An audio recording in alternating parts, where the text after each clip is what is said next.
ஓம் சாய்ராம். என் அன்பான சாய் சொந்தங்கள் அனைவருக்கும் வணக்கம். இந்த ஆடியோ மூலியம் சந்திப்பதில் பெரும் மகிழ்ச்சி அடைகிறேன். சாய்ராம், நேற்று நம்ம ஒரு ஆடியோ போட்டுட்ருந்தோம். ஸோ அதை பார்த்துட்டு சில பேர் என்னை கூப்பிட்டு பேசினாங்க. அப்போது ஒரு அம்மா பேசியிருந்தாங்க. அவங்க என்ன சொல்லியிருந்தாங்கன்னா, சாய்ராமண்ணா, நீங்கள் இந்த வீடியோ போட்டிருந்தீங்க, அதை நான் கேட்டேன். எனக்கு அது ரொம்ப ஒரு மெய் செலுத்த மாதிரி ஆச்சு. கேட்கும்போது எனக்கு ஒரு மாதிரி ஆயிடுச்சு.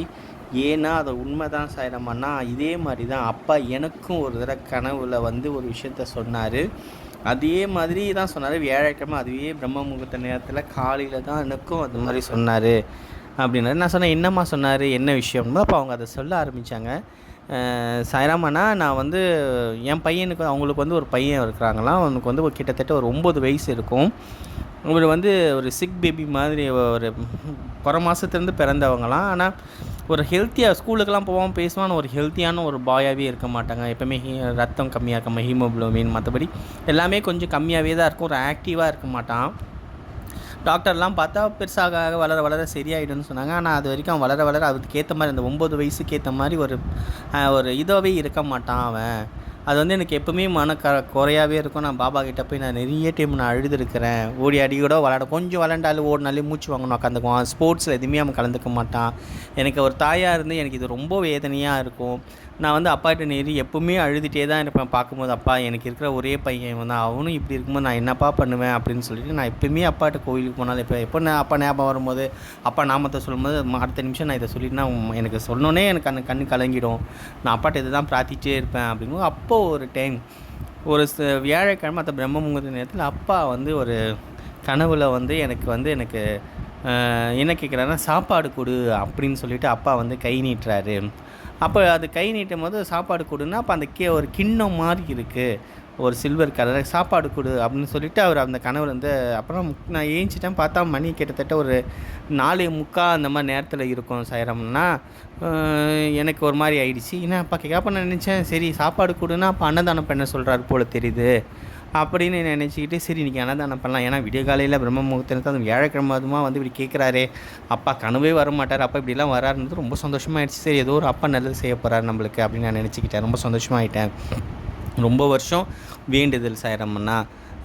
அப்போ நான் இன்றைக்கி அன்னதானம் ஏதாச்சும் பண்ணலாம், நம்மளால் முடிஞ்சு ஏதாச்சும் சாப்பாடு செஞ்சு இன்றைக்கி யாருக்காக கொடுக்கலாம் அப்படின்னு சொல்லிட்டு நான் முயற்சி பண்ணிகிட்டு இருக்கும்போது, அப்போ என்ன ஆச்சுன்னா, என்னோடய பக்கத்து வீட்டுக்கு தள்ளி ஒரு 2-3 வீடு தள்ளி இருக்கிறவங்க என் பையனுக்கு அவங்கள ரொம்ப பிடிக்கும். ஏன்னா ஒரு சிக் பையன் இதனால் அவங்க எது வாங்கினாலும் அவனுக்கு கொடுப்பாங்க, எது செஞ்சாலும் அவனுக்கு கொடுத்துட்டு வருவாங்க.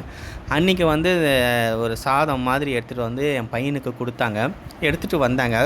அது எப்படி இருந்ததுன்னா, நான் அப்பா காலையில் ஒரு கிண்ணம் காட்டினார். ஒரு கிண்ணம் மாதிரி கையில் வச்சுட்டு எனக்கு சாதம் கொடுன்னு கேட்ட பிறகு செல்ல அதே கிண்ணம் மாதிரி தான். நான் பார்த்தோன்னே எனக்கு ஒரு மாதிரி உடம்பெல்லாம் ஒரு மாதிரி சிலுத்துருச்சு. என்னது இது, இப்படி நான் காலையில் பார்த்து அதே கிண்ணம் மாதிரி இருக்கே இது அப்பா கனவுல. நான் அப்போ தான் கேட்டேன், இது என்னென்னா அவங்க வெறும் வெள்ளை சாதம் மட்டும், தயிர் சாதம் மட்டும் அதை கலந்து கொஞ்சம் எடுத்துகிட்டு ஒரு கைப்பிடி அளவு தான் இருந்தது.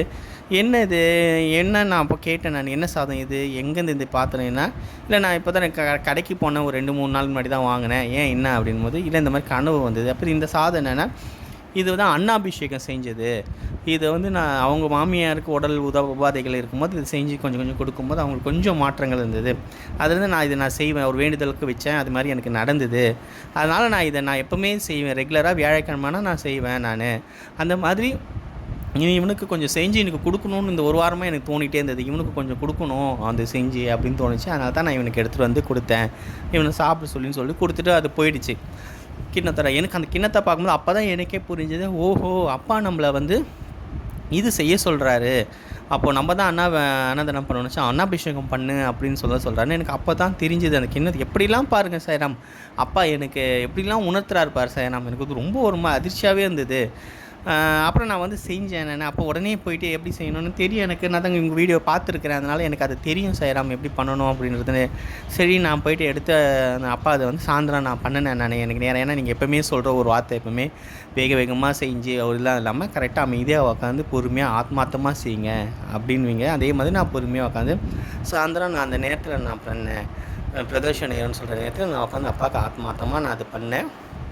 பண்ணி கொடுக்கும்போது நான் வேண்டிக்கிட்டேன், என் பையனுக்கு கொஞ்சம் சரியாகணும், நான் 21 டைம் நான் பண்ணுறேன் அப்படின்னு நான் வேண்டிக்கிட்டேன். 21 வியாழக்கிழமை நான் பண்ணுறேன் பாபா அப்படின்னு சொல்லிட்டு நான் வேண்டிக்கிட்டேன். என் மனசில் தான் தோணுச்சு. நான் கேட்டேன் ஏன் 21 இல்லை என் மனசில் என்ன தோணுச்சு அந்த மாதிரி தோணுச்சு, வேண்டிக்கணும்னு தோணுச்சு, அந்த மாதிரி நான் வேண்டிட்டேன். இப்போ என்ன ஆயிடுச்சு சாய்ராம்னா, எனக்கு அவங்க சொன்னது அப்படி வேண்டிக்கிட்டேன். இந்த 11 டைம் நான் முடிச்சுட்டு அவனுக்கு அப்பப்போ ஒரு 6 மாதத்துக்கு ஒரு தடவை சும்மா இந்த செக்கப்புக்காக நாங்கள் போவோம். அப்படி நான் போகும்போது இந்த டாக்டர் எடுத்து பார்த்துட்டு கொஞ்சம் முன்னத்தோடு அவன் இப்போ ஓரளவுக்கு பெட்டராக தான் இருக்கிறான். ஒரு மீன்ஸ் ஒரு 40% 50% கிட்டே வந்திருக்கிறான். பரவாயில்லையே, மாத்திரைலாம் நல்லது. நான் சொன்னேன்ல சாய்ராம், இந்த மாதிரி அவங்க சொன்னது டாக்டர், நான் சொன்னேன்ல அவன் வளர அவன் டெவலப் ஆகிடுவான்னு நான் சொன்னேன். பார்த்தீங்களா, இப்போ வந்து அவனுக்கு கொஞ்சம் எனக்கு டெவலப் ஆகிட்டுருக்கான், அந்த மெடிசனாக நல்லா வேலை செய்யுது, புது மெடிசன் கொடுத்தேன் அதுதான் ஒர்க் பண்ணுது அப்படின்னு சொன்னாங்க. ஆனால் எனக்கு அப்போ அவங்க சொல்கிறாங்க, அதெல்லாம் ஒன்றுமே இல்லை, அதெல்லாம் சும்மா சாய்பாபா வந்து எனக்காக என் குழந்தைய இவ்வளோ நாள் கண்ணீர் வடித்ததுக்கு என்னோடய கருணை கொண்டு என் குழந்தைய அவர் இது பண்ணுறாரு அப்படின்னு எனக்கு ரொம்ப சந்தோஷம் சாய்ராம். இது என்னால் தாங்கிக்கவே முடியல. இது உங்ககிட்ட சொல்லணும்னு நான் நினச்சிட்டே இருந்தேன். அதுக்கப்புறம் அடுத்த வேலை பளுவில் நான் மறந்துட்டேன். நேற்று அந்த வீடியோ நான் பார்க்கும்போது எனக்கு அந்த அப்பா காலையில் வந்து விளக்கு வரைக்கும் அதே மாதிரி கேட்கும்போது எனக்கு அது மாதிரி அந்த பழைய நினைவு எனக்கு வந்துடுச்சு. அப்பா எனக்கு இந்த கனவுல சொன்னாரே அப்படின்னு, இது உடனே சொல்லணும் எனக்கு. இப்போ எனக்கு பையன் ஓரளவுக்கு வந்திருக்கிறான் சாய்ராம், பெருசாக இல்லைனாலும் வந்திருக்கிறான். ஆனால் கண்டிப்பாக அவன் 21 டைம் முடிக்கிறதுல அவன் நல்லா வந்துடுவான்னு எனக்கு ஒரு நம்பிக்கை இருக்குது சாய்ராம். இதுவே எனக்கு போதும் சாய்ராம். அவன் வரலைன்னா கூட பரவாயில்ல சார், பின்னத்தோடு இப்போ அவன் பெட்டராக கொஞ்சம் நேரம் நல்லா பேசுகிறான், கொஞ்சம் விளையாடுறான், ஓடுறான், அதுவே எனக்கு ரொம்ப பெரிய சந்தோஷமாக இருக்குது சாய்ராம். என் அப்பா எனக்கு இது கொடுத்துருக்குறாரு. கனவுல அப்பா வந்து பேச சாட்சாத் உண்மை தான் சாய்ராம். இதை நீங்கள் போடுங்க சாய்ராம், இந்த அண்ணாபிஷேகத்தை பற்றி தேடிட்டோம், நிறைய பேர் அதை செய்யட்டும் சாய்ராம் அப்படின்னு சொன்னாங்க. அது கேட்கும்போது எனக்கு ரொம்ப சந்தோஷமாக இருந்தது. சரி, இந்த வீடியோ உங்கள்கிட்ட பகிர்ந்துக்கிறேன். ஜெய் சாய்ராம். அடுத்த ஆடியோவில் சந்திப்போம்.